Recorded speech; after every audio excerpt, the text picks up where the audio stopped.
Après plus de 2 ans de silence, Larry Strickland, le mari de la légende de la musique country, Naomi Judd, s'est enfin exprimé. Dans un documentaire récemment diffusé, il a confirmé une vérité choquante. Ce qui s'en est suivi a révélé un mariage fracturé, une mère en conflit et une star qui a dissimulé de profondes douleurs psychologiques jusqu'à ses derniers instants. L'histoire se déroule avec toute sa profondeur, sa noirceur et ses regrets. Naomi Judd et Larry Strickland se sont rencontrés pour la première fois en 1979 lors d'un événement musical à Nashville. À l'époque, Naomi travaillait encore comme infirmière et élevait ses 2 filles en tant que mère célibataire. Larry a été chanteur de gospel avec G. D. Sumner and the Stamps Quartet, ayant déjà tourné avec Elvis Presley. Les 2 hommes ont rapidement développé une relation romantique et se sont officiellement mariés le 6 mai 1989 à Christchurch, quelques mois auparavant. Les Judd s'étaient retirés en raison de l'état de santé de Naomi. Larry a déclaré dans plusieurs interviews que Naomi et lui s'aimaient passionnément, mais que cet amour était plein de fissures. À cette époque, Naomi était au centre de l'attention dans l'industrie de la musique country, remportant de nombreux prix importants. Elle et sa fille, Winona, formaient un duo emblématique sur scène. Mais en coulisses, un emploi du temps chargé et la pression de la direction et des médias ont provoqué de fréquentes sautes d'humeur chez Naomi. Larry raconte « J'ai été emporté par sa passion, mais j'ai vite compris que Naomi portait en elle de profondes blessures dues à son passé. Dans les premières années de leur mariage, Larry partait souvent en tournée avec des groupes de gospel. Naomi, qui s'était alors éloignée de la scène en raison d'un diagnostic d'hépatite C, a commencé à se consacrer à la télévision,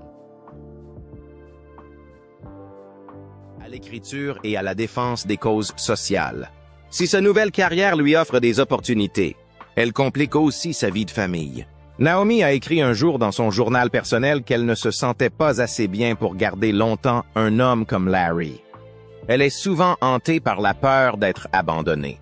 Le déséquilibre entre le temps que chacun consacre à la famille devient rapidement un sujet de discorde. Dans le documentaire The Judd Family Truth Be Told, Larry se souvient, une fois, j'ai été absent pendant près d'1 mois pour une tournée.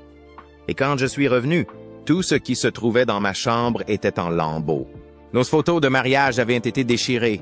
Selon lui, Naomi se débattait avec des sentiments d'isolement, d'insécurité et de suspicion constante quant à la loyauté de son mari.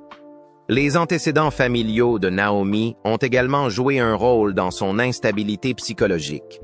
Elle a grandi dans la pauvreté à Ashland, dans le Kentucky, et a vu sa mère lutter contre la maladie mentale. Après avoir divorcé de son premier mari, Michael Simonella, elle a travaillé de nuit comme infirmière pour élever ses 2 filles. Pendant cette période, selon Ashley Judd, la famille n'avait pratiquement aucun lien affectif et vivait en mode de survie. L'ascension fulgurante des Judd dans les années 1980 a marqué un tournant majeur, mais a aussi fracturé leur vie privée. Winona raconte « Ma mère et moi avons chanté ensemble. Nous avons séjourné dans le même hôtel. Nous avons mangé à la même table.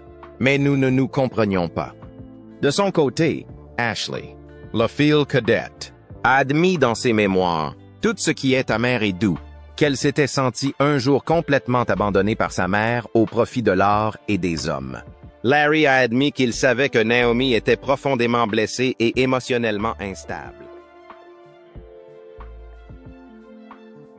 En tant qu'homme habitué au silence de la musique gospel, il a choisi de rester à ses côtés plutôt que de la confronter. Je pensais que l'amour suffisait.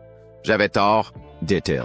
De la fin des années 1980 au début des années 1990, le mariage de Larry et Naomi a été un mélange d'amour, de suspicion et de séparation.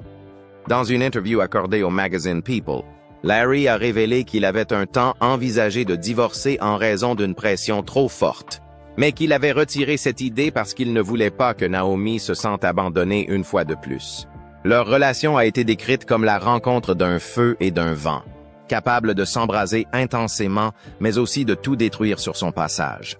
Et dans un moment de colère incontrôlable, Naomi a commis un acte terrible qui a hanté Larry longtemps après. Une balle au lieu d'une accusation. Dans la série documentaire The Judd Family, Truth Be Told, diffusée sur Lifetime, Larry Strickland confirme que Naomi Judd a tiré un coup de feu sur lui après avoir découvert son infidélité. En mai 2025, Larry Strickland a confirmé que Naomi Judd lui avait tiré dessus après avoir découvert son infidélité. C'est vraiment arrivé. C'est tout ce que je dirais, a-t-il déclaré brièvement en évoquant l'incident. La situation s'est déroulée à la fin des années 1980, à une époque où Naomi suivait un traitement contre l'hépatite C et où Larry était souvent absent de chez lui en raison de ses tournées. Un jour, Naomi a reçu un appel téléphonique d'une femme inconnue pendant la conversation, qui n'a duré que quelques minutes. La femme a exprimé son affection pour Larry, l'a qualifié d'âme sœur et a mentionné plusieurs détails personnels. Naomi a discrètement mis fin à l'appel et est restée silencieuse avec Larry pendant les 24 heures qui ont suivi. Lorsqu'il est rentré chez lui, elle avait déchiré leurs photos de mariage, jeté ses affaires sur la pelouse et pointé une arme sur lui. L'incident a été décrit pour la première fois dans le téléfilm Naomi and Winona, Love Can Build a Bridge, 1995. Mais à l'époque, ni Naomi ni Larry n'ont confirmé qu'il s'agissait d'un événement réel. De 1995 jusqu'à avant 2025, les médias ont qualifié la scène de moment fictif symbolique. Larry est resté silencieux pendant toute cette période. Ce n'est que lorsque Lifetime a produit sa série documentaire exclusive qu'il a accepté de partager toute la vérité au cours d'interviews dont le contenu était contrôlé. Dans son récit, Larry ne rejette pas la faute sur Naomi.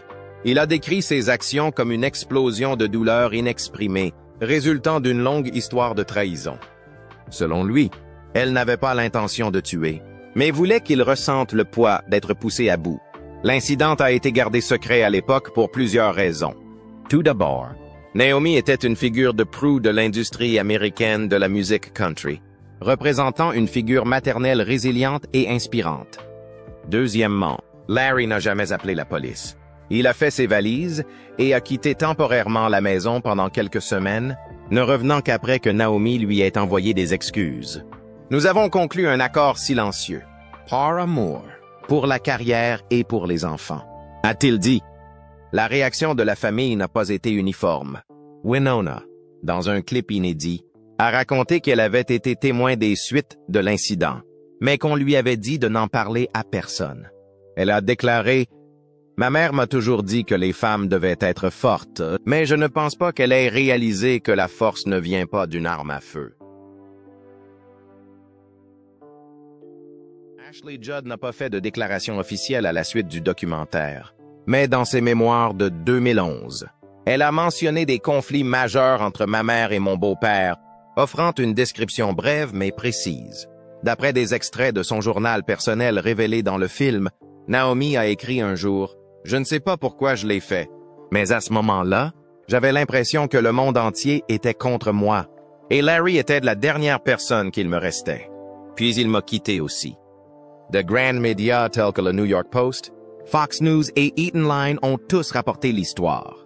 People Magazine a publié une interview exclusive de Larry dans laquelle il déclare « J'ai pardonné à Naomi, non pas parce que je suis noble, mais parce que je sais que lorsque quelqu'un en arrive là, il n'est plus lui-même. » Dans le documentaire, le producteur de musique Brent Maher, collaborateur de longue date des Judds, confirme que l'incident de la fusillade a été discuté en interne au sein des équipes de production, mais qu'il a été ordonné de le retirer de tous les documents médiatiques. Nous le savions, mais Naomi a dit que c'était une affaire privée. Elle a toujours exercé un contrôle strict sur les informations. Derrière cet acte extrême se cache un monde intérieur qui s'effondre. L'amour, la célébrité et le pardon. Rien de tout cela n'a suffi à empêcher Naomi de s'enfoncer dans une spirale de ténèbres psychologiques dont elle n'a jamais pu s'échapper. La lutte psychologique à l'intérieur, tout en continuant à apparaître à la télévision, à maintenir une image radieuse et à être saluée comme un symbole de résilience. Naomi Judd était prise au piège d'un effondrement psychologique prolongé. Les signes d'une grave dépression sont devenus évidents au début des années 2000. après qu'elle se soit progressivement retirée de la scène. En réalité, la maladie couvait depuis des années.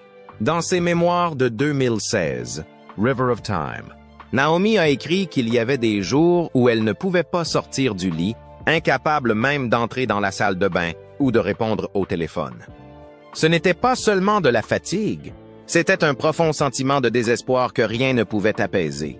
Larry Strickland a confirmé que Naomi avait connu sa période la plus sombre entre 2011 et 2013. Elle s'est retrouvée presque isolée dans leur maison, ne communiquant qu'avec les médecins et les membres de sa famille proche. Il a déclaré, elle dormait toute la journée, se réveillait désorientée par rapport à l'heure, et me regardait souvent comme si j'étais un étranger. Le couple a continué à vivre ensemble, mais il n'y avait pas de lien affectif. Larry est parti en tournée, mais à chaque fois qu'il est revenu, il a constaté que l'état de Naomi s'était aggravé. Naomi a été diagnostiquée comme souffrant de dépression sévère, de troubles anxieux, de troubles du sommeil et de stress post-traumatique. Les médecins ont recommandé un traitement hospitalier dans plusieurs établissements, dont l'hôpital McLean dans le Massachusetts, un centre réputé pour les cas psychiatriques complexes. Elle a également subi une thérapie électroconvulsive, ECT, une méthode considérée comme le dernier recours pour traiter les dépressions résistantes aux médicaments.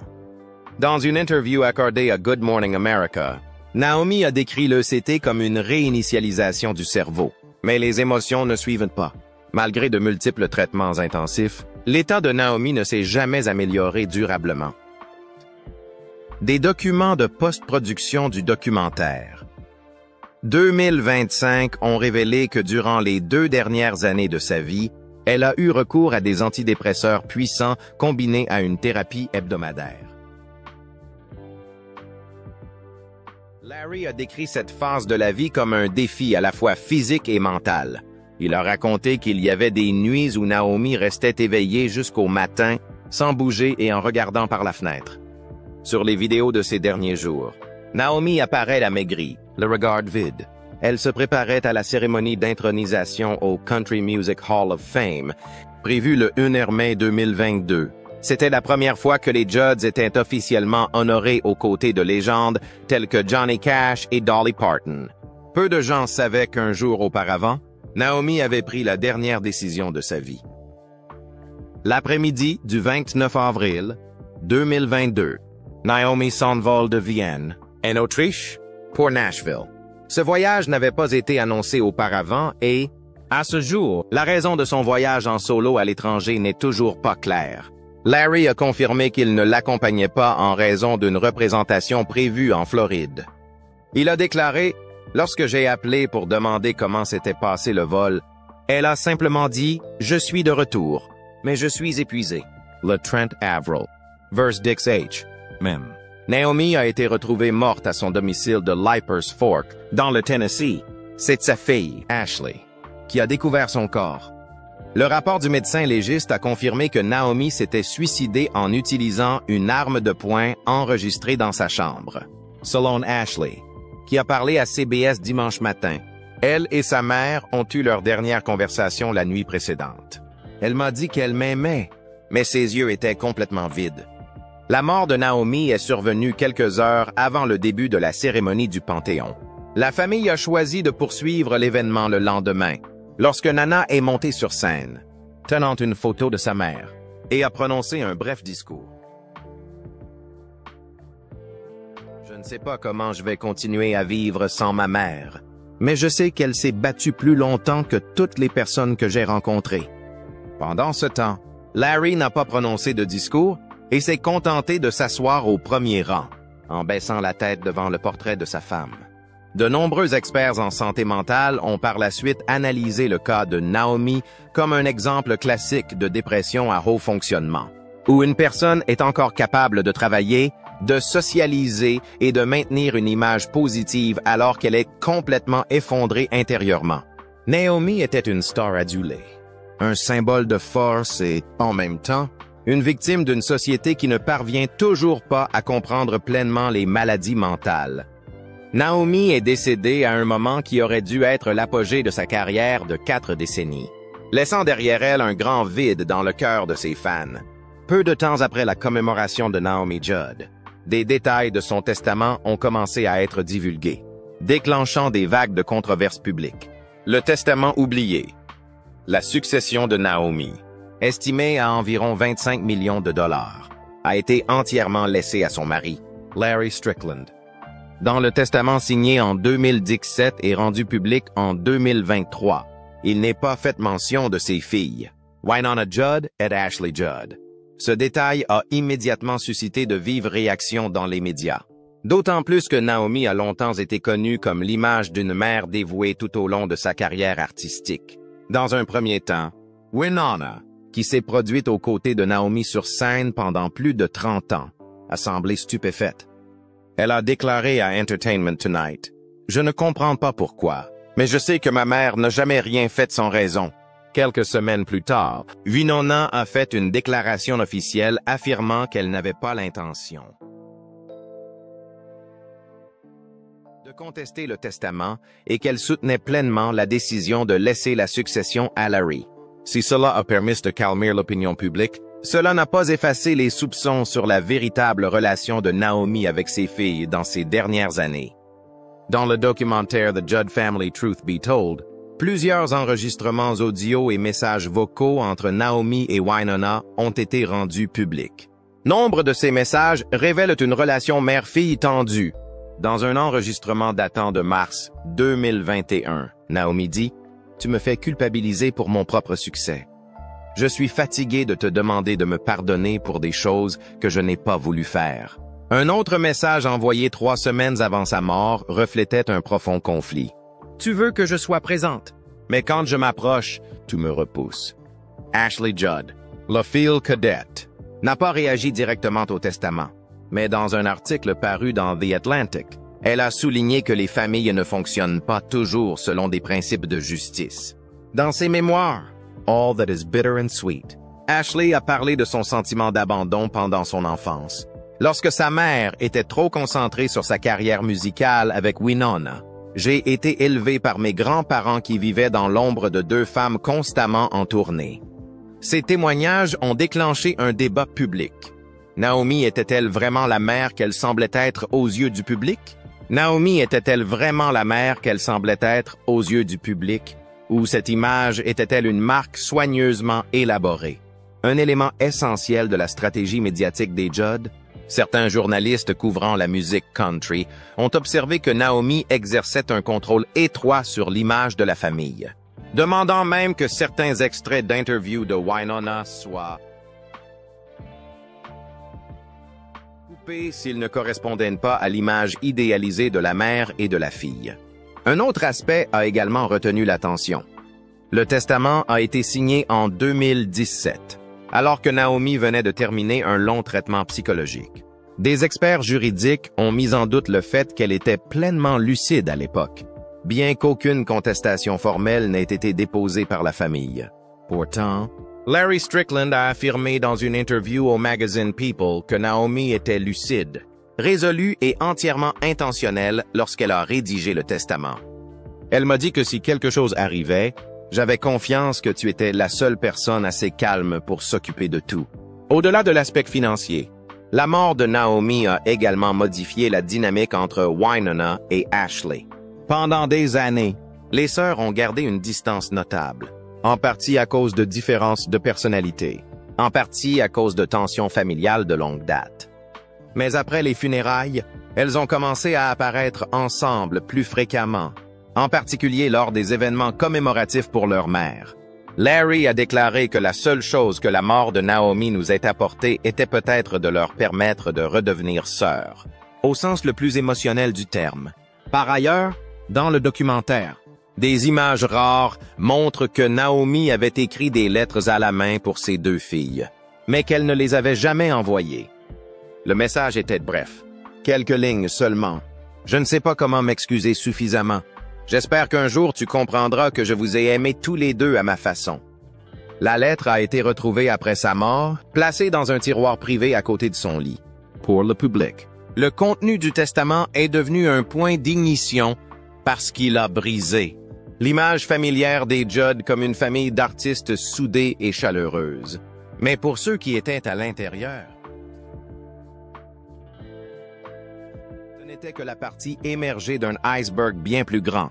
Des blessures émotionnelles anciennes et inexprimées qui n'ont jamais été reconnues, jamais guéries et finalement enterrées avec la personne qui les portait. En fin de compte, Lamari, le seul à détenir à la fois l'héritage de Naomi et le sien, a pris la parole pour lancer un dernier avertissement sur le coût du silence dans une vie qui semblait autrefois si parfaite, une leçon qui ne sera jamais oubliée. En avril 2025, Larry Strickland a participé à l'émission Today with Hoda and Jenna. C'était la première fois qu'il participait à une émission de télévision en direct depuis le décès de Naomi Judd. Larry a répété à plusieurs reprises que s'il pouvait revenir en arrière, il passerait plus de temps à écouter Naomi et à être présent avec elle dans ses moments les plus vulnérables.